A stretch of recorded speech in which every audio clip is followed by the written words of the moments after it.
Everybody set?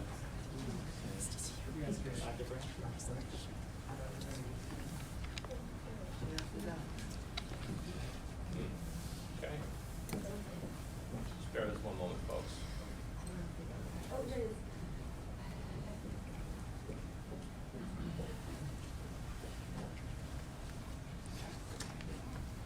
Stay from the music.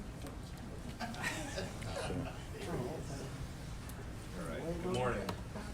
This morning I am joined, among others, by County Administrative Officer Stacy Rogers, Health Officer Dr. Gregory Branch, Jay Ringgold, who is our Director of Emergency Management for Baltimore County, Dr. Darrell Williams, the Superintendent of Baltimore County Public Schools, Dr. Sandra Curtinitis, the President of the Community College of Baltimore County, Chief Hyatt of the Baltimore County Police Department, Chief Rund of our Fire Department, Council Members Jones and Patoka, and other department heads.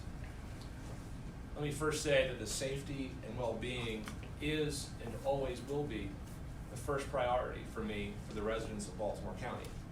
Last night we learned about the first confirmed case of the COVID-19 virus, also known as the coronavirus. At that time, we shared the following information: that the individual is in his 60s and worked at the recent APAC conference in Washington, D.C. He is not hospitalized. We will continue to provide additional information as it becomes available and as allowed by law. We knew it was only a matter of time before a case was confirmed in Baltimore County, and we have been preparing for its arrival. Our county government team has been working across government agencies to ensure a coordinated response. Baltimore County has already implemented new 911 protocols to include a coronavirus screen to better prepare and protect our first responders. We have been reviewing our departmental continuity of operations plans and revising based on the latest CDC and WHO guidance.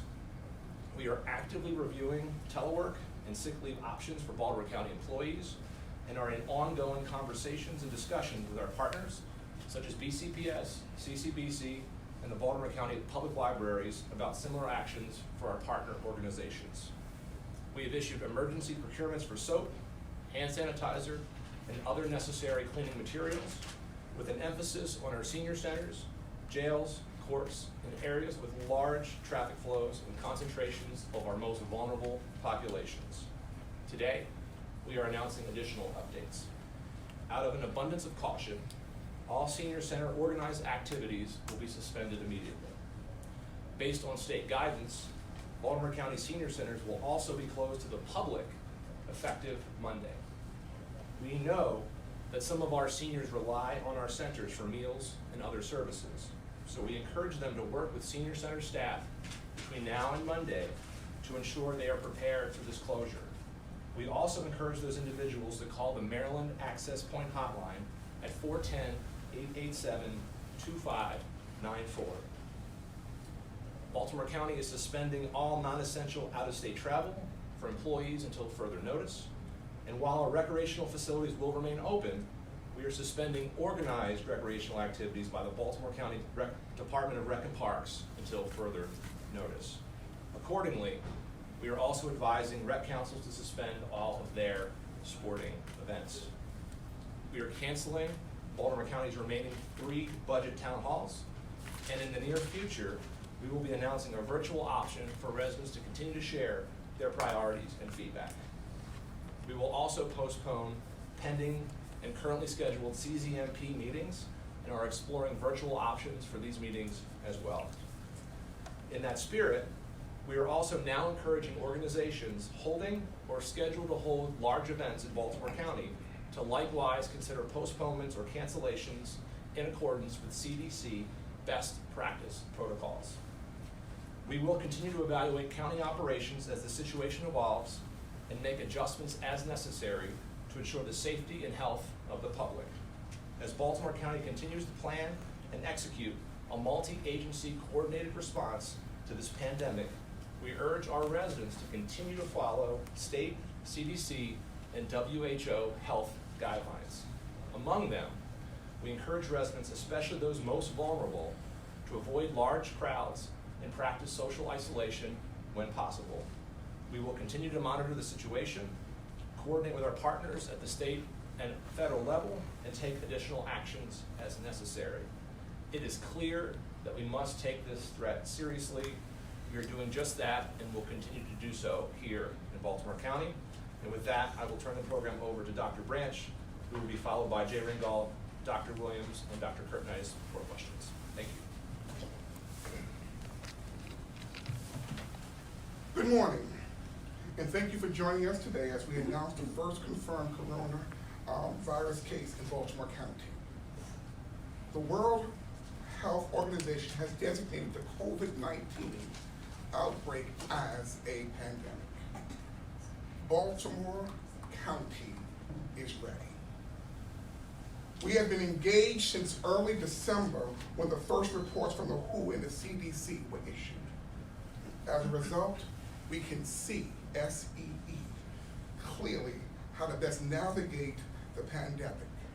Seeing clearly includes providing surveillance and approval of testing, investigating testing statuses, and continually monitoring the state, national, and international landscapes in order to better address our local needs. Providing education and up-to-date information to all of our stakeholders, our staff, and the general public. And the executing of plans and protocols to increase safeguards for our residents, staff, and our families. But let's be clear, this is now a pandemic.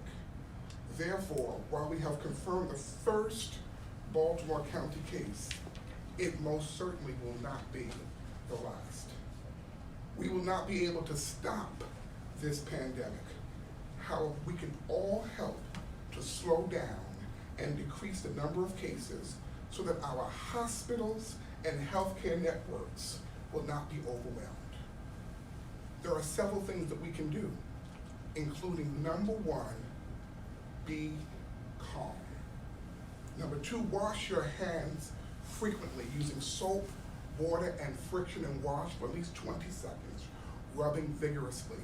If you don't have the soap and water, please use the sanitizer with at least 60% alcohol.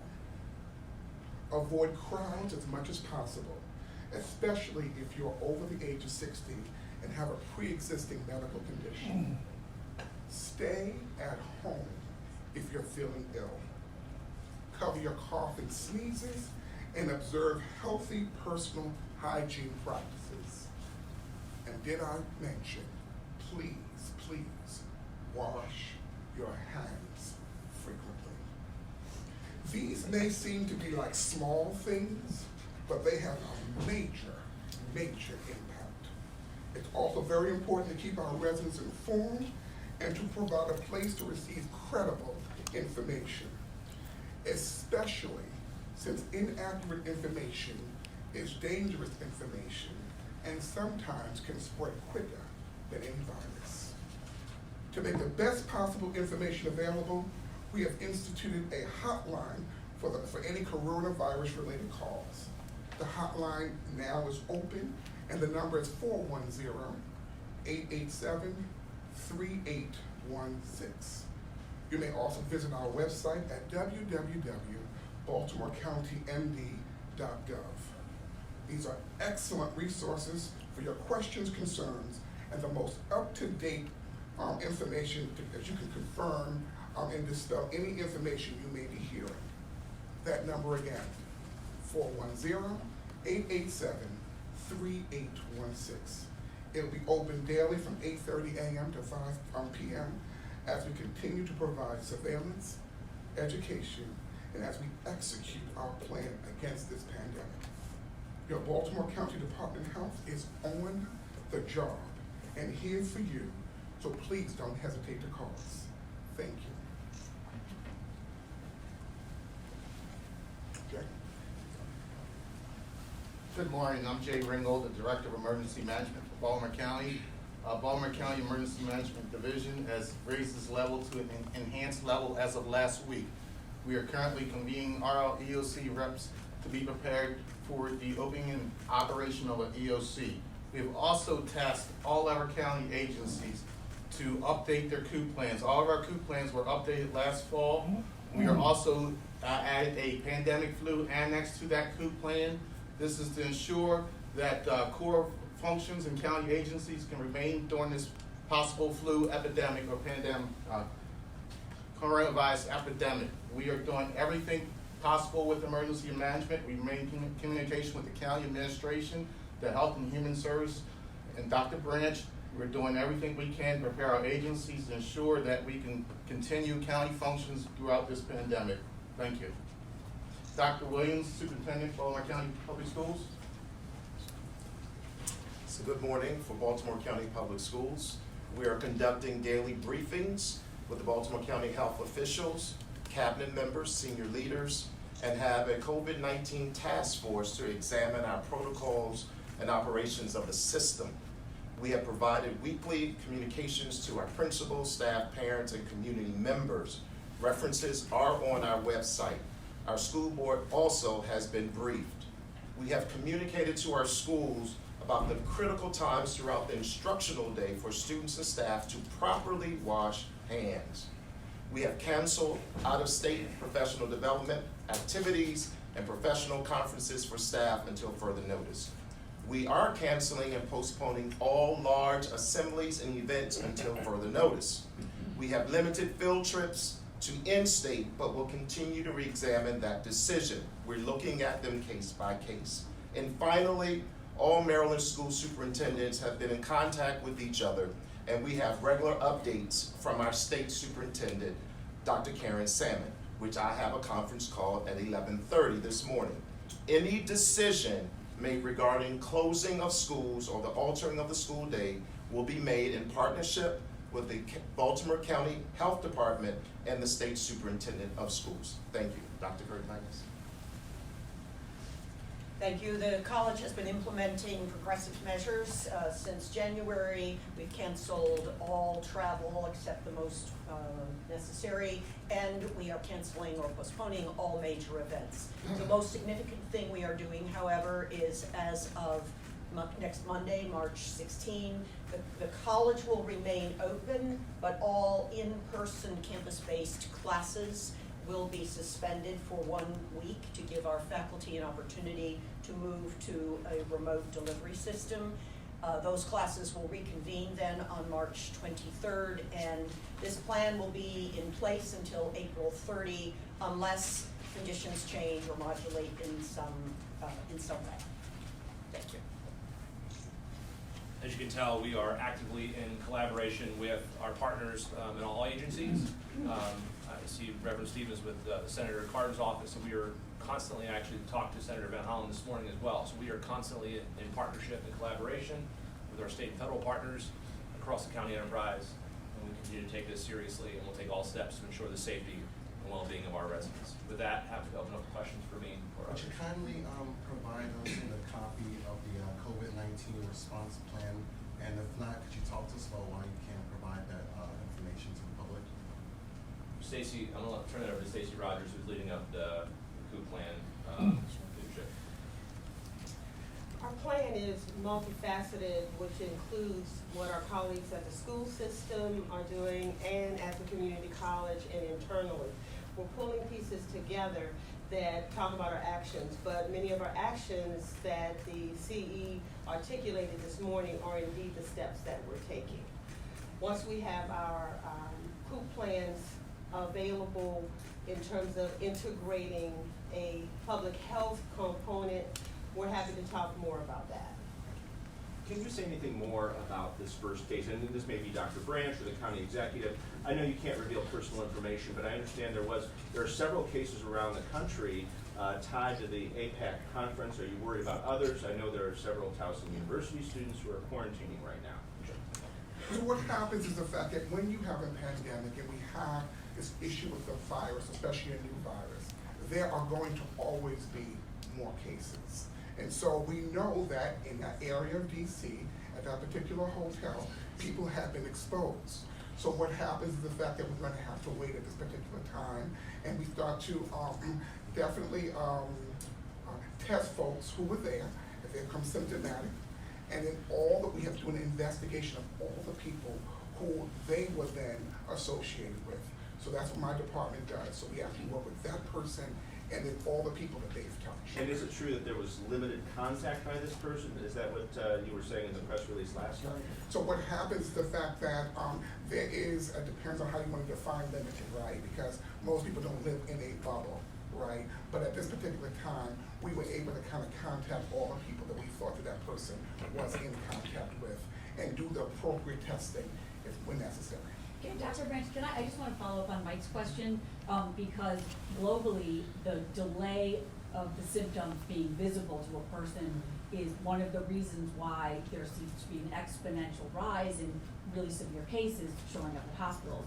Can you please give us an idea of the timeline for this particular patient, when you first had contact with him, and how you monitored? It's all important for people to know. Did he self-monitor at home, as the Anne Arundel County case, or when did you exhaust all of their options and order the COVID-19 test? So what happens is the fact that once we are talking with a person, or their doctor's talking with them, what happens is the fact that from that clinical decision tree, they can actually determine when the person is going to actually get the test. This person, obviously, because of their history, once they were able to present themselves, they had to get the test itself, and it came back positive. Then once that test comes back positive, we have to now look for all the other people who are in their circles, right? Now the specifics on exactly when the person presented, I don't have that information. You don't know if it's somebody monitored for 5 days, or I'm wondering how long, so you don't know how long was monitored before the test. Can you please, and this has been a nationwide problem, the testing, was this test one of the ones before the rapid test? So was it the manual test done at the state level, which took maybe 72 hours to come back? Because that's important information as well. When was the test administered? Okay. And the results came back The yesterday? specifics of that particular case, I could not tell you specifically what test it was.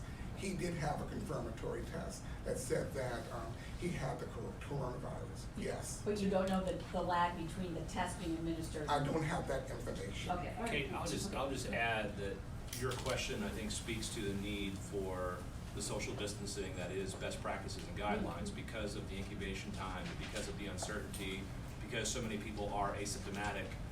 That's why we're announcing these additional measures today, because of the unknowns and out of an abundance of caution.